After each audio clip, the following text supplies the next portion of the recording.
Moreton the Marsh to Shipston on STOUR branch line.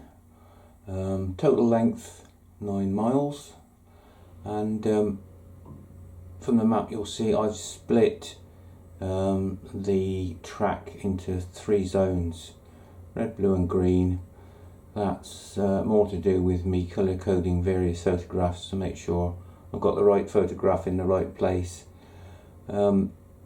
My original intention was just to do a general explore on the whole line, but as you'll see from the first video I've put up, I've done the red zone first, and I was so encouraged by what I found that I thought I would do the whole lot.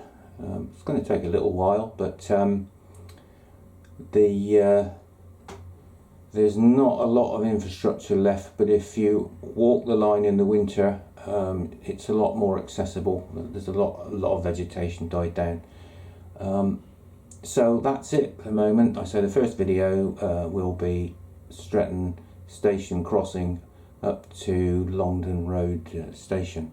So let's have a look at that on the satellite image, and then you'll see exactly what I've been up to. Here's a satellite map then. So the bottom left hand corner, Stretton crossing.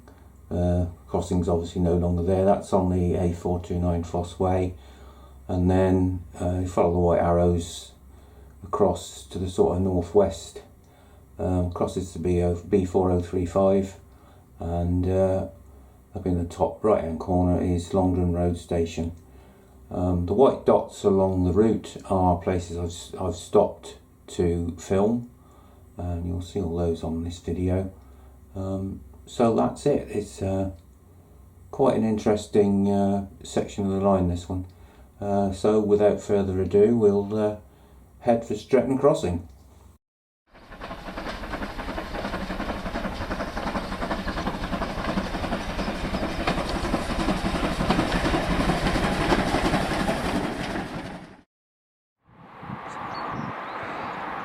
So here we are then, the start of this particular journey. I'm going to speak up a bit because I think there'll probably be a lot of wind noise in this one. This is just the other side of that hedge. It would have been the old Stretton on Foss station railway crossing. The large building you can see on your left is the Golden Cross Inn, the original Golden Cross Inn, and that was there when, I believe that was there when the tramway was there. The building that looks as though it's got a white roof, but in actual fact that's reflected light. That's the station keeper master's house, original. That's still there with an extension on, and the station master would have also doubled up as the gatekeeper, obviously. We'll put a picture up now of the crossing in action. You can see a train just pulling out across the A429 Foss Way, which looks a little bit like a cart track, but there you go. That train is an ex-Midland South Western Junction Railway locomotive. It's on what was for it its final rail tour with a bunch of enthusiasts on board, and it was laid on because that basically ended the production of that particular model of railway locomotive. And I think it was probably built by Doobs and Company in Glasgow, 1935, 1936. So that was the end of its career. That was its last tour. We'll have a look at the gates from the station end, and you'll notice, if you look there, on this next photo, the Golden Cross Inn is on the right, obviously, because it's looking from the station towards where I'm filming from. The gates actually, when the road was open, the gates actually crossed one another. They were on both sides of the road, obviously. They actually crossed one another because the gap across the road, across the Foss Way, was much wider than the gap across the rail bed. So it was double gated, but they crossed over each other when they were not being used. So that gives you some idea of the crossing. I'm going to make our way now, hopefully up the old Ditchford cutting, which is behind me, heading in a westerly direction, and see if we can access any of that. I don't know. I'll try and show you the trap bed. It's quite difficult to see actually, but it runs down behind those sheep. You can see it from further down. It's like a flat platform. It's all the way up there. In a westerly direction, as I say. That's a sheep out today. I'll just lift that up a bit. And it disappears in those trees. That's actually, I believe the first bit is an embankment. And then it goes into a reasonably deep cutting. But access I'm not sure about. We'll just have to go and have a look. And we seem to be on quite a wide embankment here. A bit difficult to move about in it, but there is access. Drops down through there. Very overgrown, of course.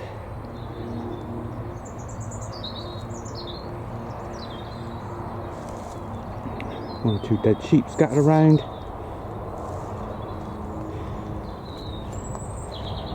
Okay, that's interesting. Here, this is Ditchford cutting. I'm on my way up from Stretton on Foss station site. Bit of a job to get through this cutting, but I will persevere. I've just come across a bit of a retaining wall just there out of interest. This is incredibly overgrown, but we'll see if we can make any progress.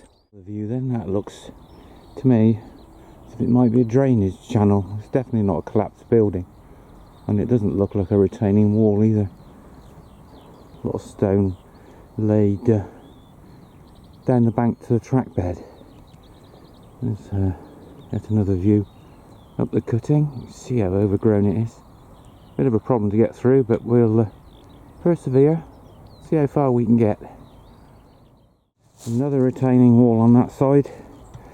Most of the cuttings on the railway when GWR took over, following a survey, they had to be reprofiled because the banks were too steep and there was a grave danger of landslip. Now we're getting somewhere. Very nice. Broad gauge rail post and strut. So another GWR standard fence. This is holding up pretty well as well. Some places it's there, some places it's completely disappeared. All the way down there. That's lovely.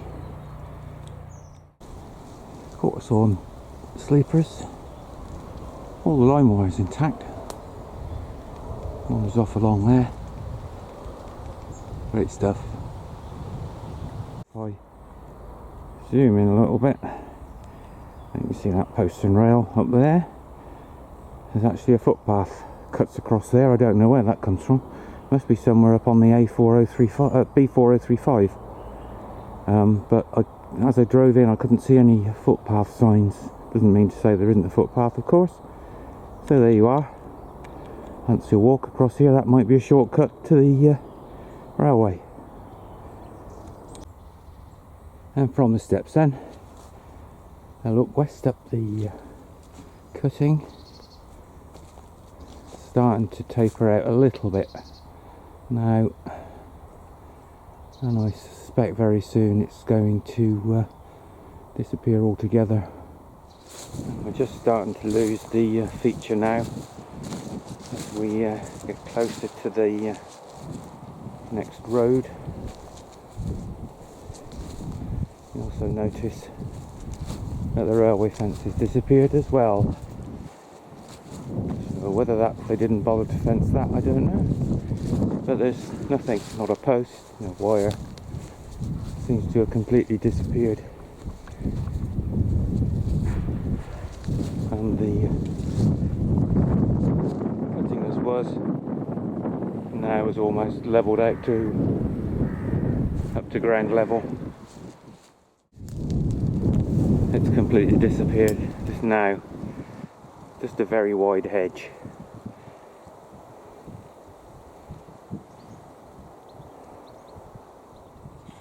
Notable gap in the track bed, so they can access from one field to the other.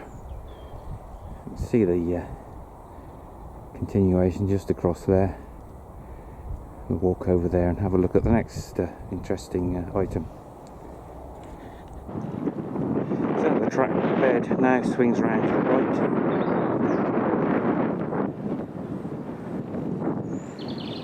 and we've come out on the road from Darlingscut to Stretton on Foss. I'll just reposition the camera and we'll have a look at that rather delightful crossing cottage. Okay, that's a original crossing cottage, obviously with an extension on the left. I had a really nice chat to the lady that lives there. She is the fourth generation of the same family, lived in that little crossing cottage since the railway opened. Her great grandmother applied for the post of crossing and gatekeeper with the Great Western Railway. She was successful, and the family moved in prior to the opening of the railway in 1889. The crossing cottage was passed down through the family. When the line closed in 1960, the current owner, I think it was this lady's mother. Yes, it was the lady's mother. She purchased the crossing cottage as was for the princely sum of £900, and the family have lived in there since the day the railway opened. Okay, we'll close that one down there then, and we'll press on up the road towards the B4035 and the next story. Okay, this particular site, which looks nothing more than an innocent farmyard, is in fact called by locals the landfill.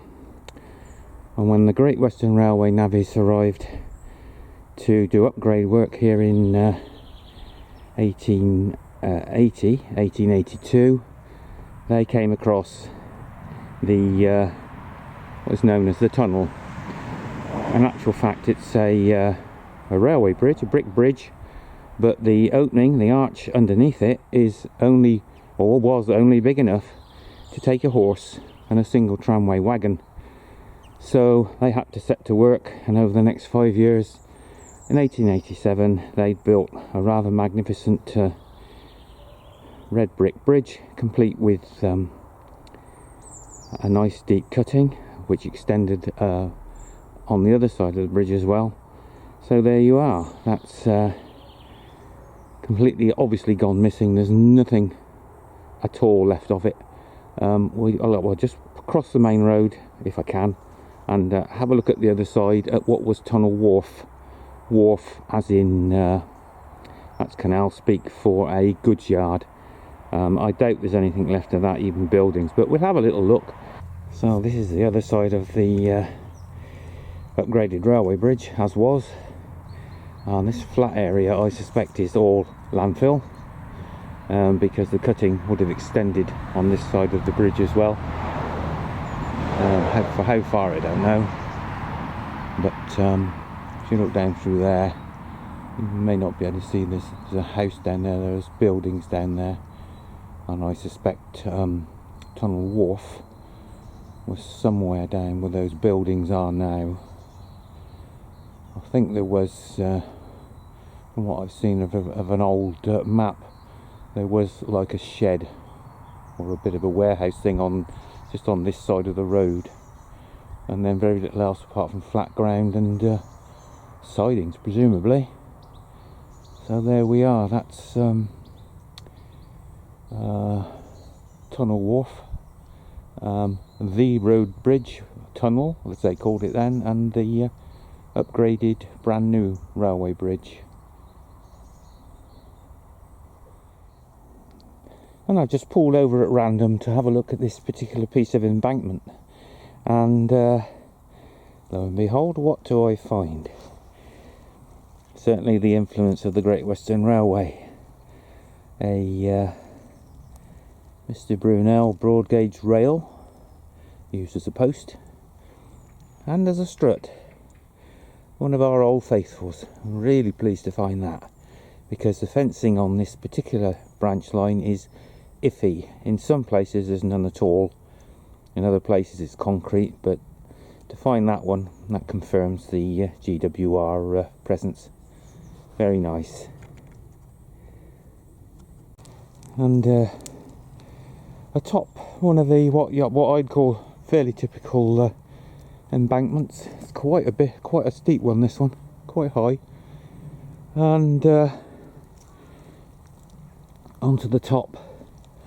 I've had a look up on one of these in the height of summer, and the amount of brambles and stuff that are growing and foliage, you just can't see it. You can't make any progress left or right in any direction, and you can't see anything at all.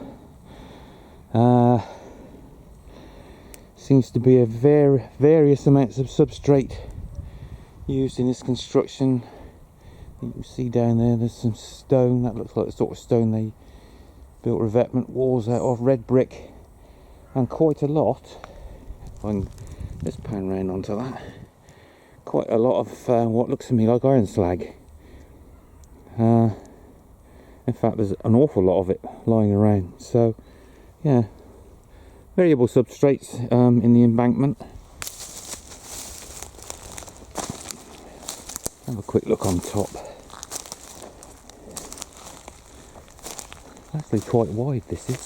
Quite a wide embankment. Disappears over the edge. Not anything like as steep on that side. Looks as if there might be a stream or a ditch right down at the bottom there. The odd rabbit.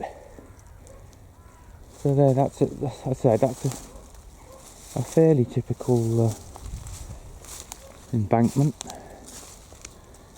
Carries on along there, but of course inevitably there's a screen of thorn bushes and stuff in the way. So we'll move on a bit farther towards I'm heading for Longdon Road at the moment, and we'll see if we can find a cutting for comparison, a typical cutting. Again, just pulled over briefly. Have a quick look in here. We appear to be missing a accommodation bridge in here. There's the embankment we've just looked at a ways back. Embankment on both sides. Over there, over there. Let's have a quick look for evidence of bricks. And as usual, oh, there's a little bit of red brick. No, that's not, it's ironstone. No, as usual, they've been extremely thorough and removed every scrap of evidence of a bridge. There you go. And about a quarter of a mile further on, the track bed has gone from quite a steep embankment into a cutting, complete with original railway fence in remarkably good condition. Quarter sawn sleepers, 8 line wires. Look how well that survived, all intact. And over there, the cutting, quite shallow.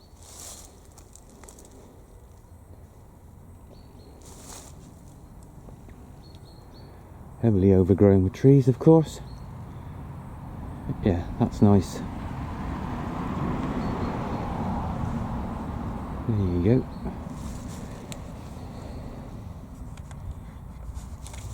And wouldn't you know it, just back behind me just now is yet another broad gauge rail post and a strut. Well, that's a standard GWR railway boundary fence. That's a good find. I don't know whether there's one on the other side. I can't see.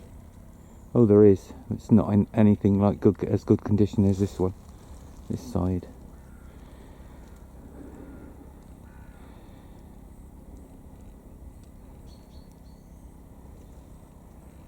So there we have it, and we'll press on. Okay, just walking back from the car towards the Longdon Road railway crossing, and hopefully the old station site.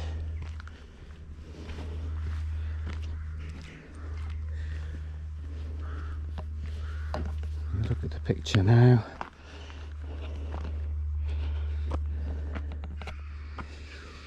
The building on the left is the original crossing cottage, much altered obviously. Okay, there's the post with a double gate latch on. Should be one on the opposite side, but I can't see it. And there's the hanging post, that's quite substantial. Look at that. Then there isn't one on the opposite side of that either, so they must have been removed. But I'm just going to try and pick up the station first off and have a look round that.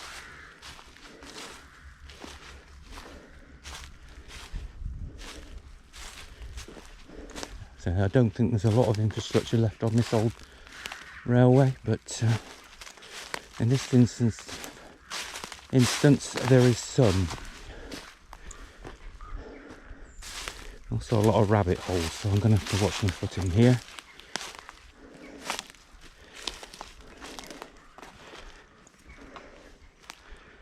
Okay, there's the first structure in front.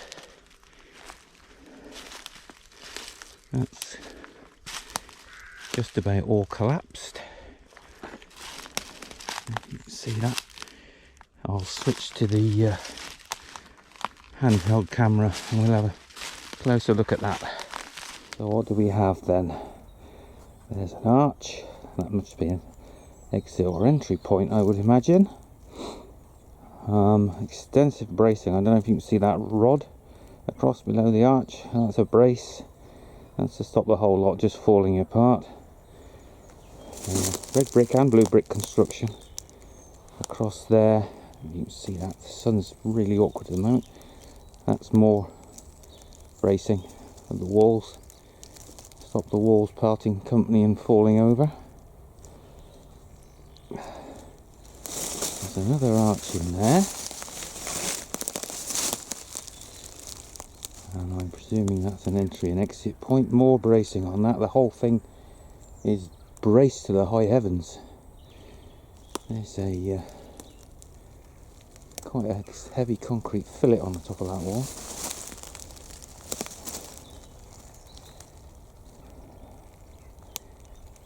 So it looks like an access point onto the platform to me. Some more heavy bracing across there. The whole thing is just literally falling apart. In fact, I'm surprised it's still standing. If it wasn't for the bracing, I guess it would be just a great big heap of brick on the floor. Lots of collapse in there. Not too close to that lot.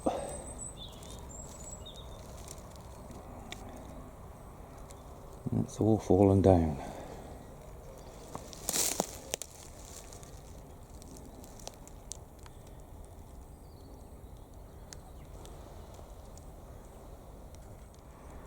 the other end of those long rods that run across the back of that structure. There's the what's the double plate on that one with a big nut attached a bit further down. There's the other one.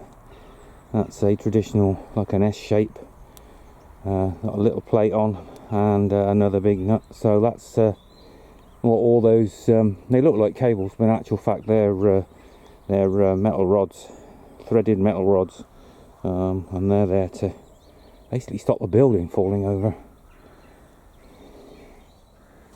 And there's a load of sheet piles bolted together with a massive, great big wooden beam on the back, probably two wooden beams, one top and bottom, all bolted together. Sheet piles, that's an attempt to prevent this back wall from falling out into the field, basically. Goes all the way along there.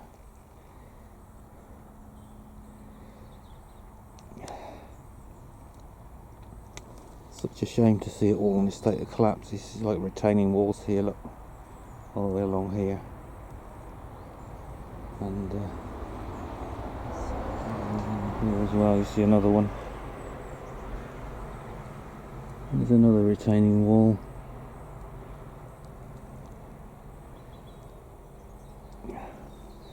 Now, interestingly, tucked down in there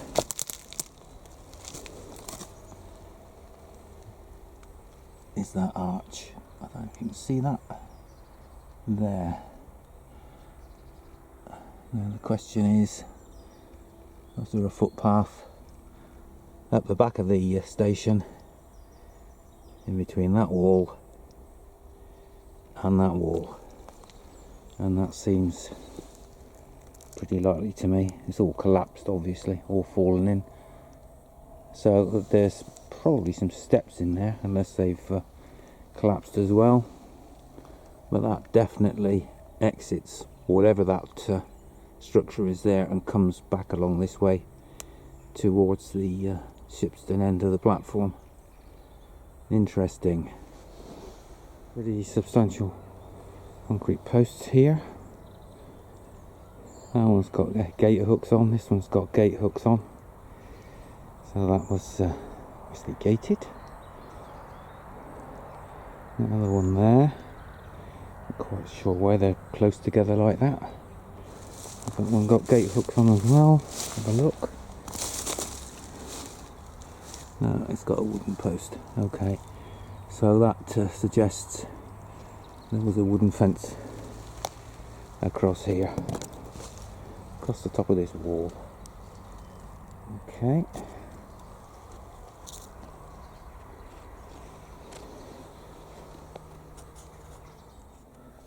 There's the concrete post again then, and there's a very substantial retaining wall that runs all the way along the back of the station. And by the looks of things, that was just about the only thing that was holding it up. Right, I'll try and get down here without plummeting down a rabbit hole. And it's a bit dodgy in here.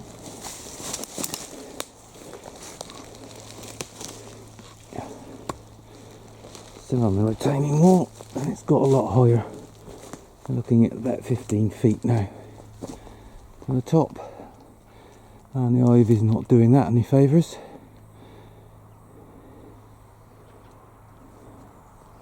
And just here, got rather a nice culvert. You see that down there, blue brick arch. Just zoom in on that a little bit. Let me have a good look at it. There, that's better. That's just drainage, I take it, I'm not sure, but I would think so. Monstrous crack in the wall there, that's massive. Oh dear, that's not very good. You get the impression that one day all this lot is just going to be out in that field in one great big heap. Okay, the other side of that infernal fence, just there, still got a very high retaining wall there, and this is the red and blue brick extension on the back of the platform. There's the fixing nut and plate on the other end, and there's 2 bars. There's the other one. There's a massive plate there. That's one of the fixing. That's the fixing that runs underneath the arch on this side.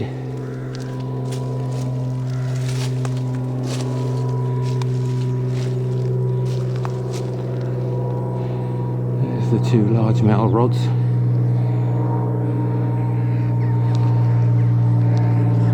There's the arch on that side.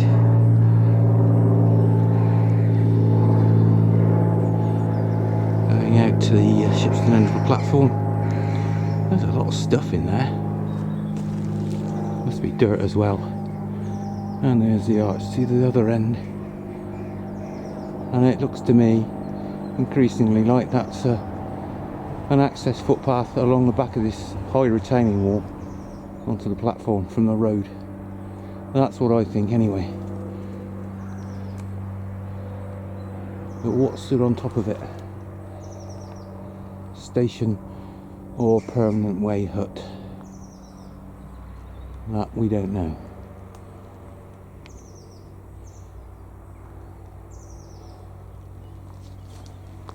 Quick look along here.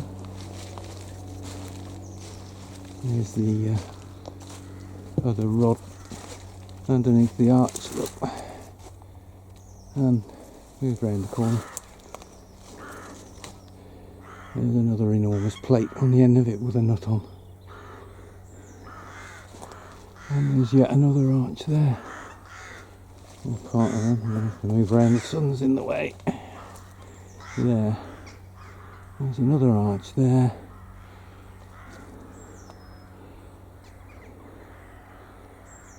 And there's another arch there. And what they did, well, access to somewhere, I don't know. I think we've solved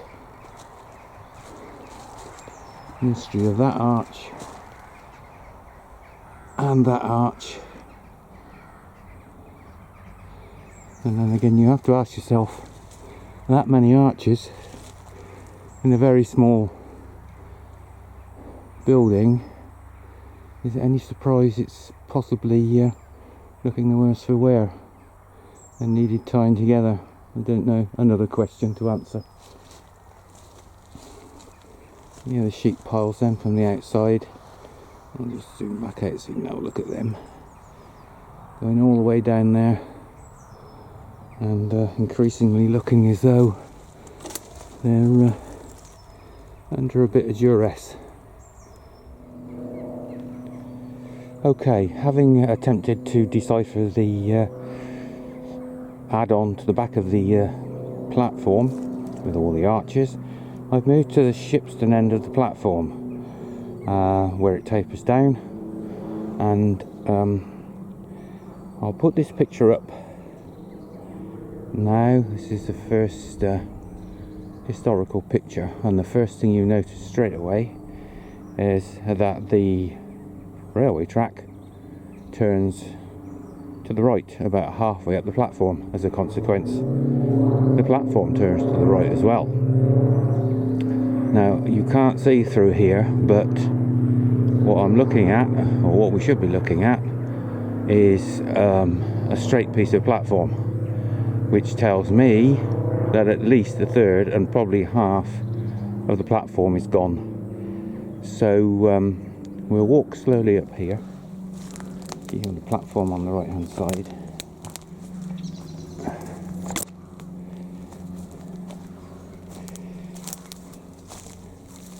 There it is. Now that puts the structure at the back of the platform into a whole different context. There's the where the platform ends, but it should be carrying on further up there. I don't know how far up there, but in which case I'm just going to move back around here to avoid these privet bushes rather than conveniently growing there. Now, according to the photograph, that would make that structure level with the station building. So I think that's solved the issue, of what is it doing there. Still don't know exactly what its purpose was, but I'm going to find out in the very near future from a gentleman in Shipston on STOUR who will have all the answers. So there we are, that resolves that issue. So there was platform up here. Again, according to the photograph, there was a little tin shed in the middle, maybe a lamp oil shed. And then somewhere, right next to it, was the permanent way hut, which must have been just there somewhere. So I'll just move back up this end.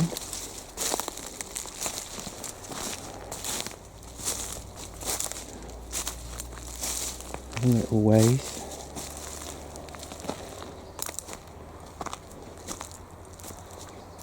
Probably to about there. And I'll turn around and look back the other way. And here's another photograph looking towards Shipston on STOUR, which shows the ground frame levers next to the permanent way hut, with a little tin hut in the middle and the station building on the end. So,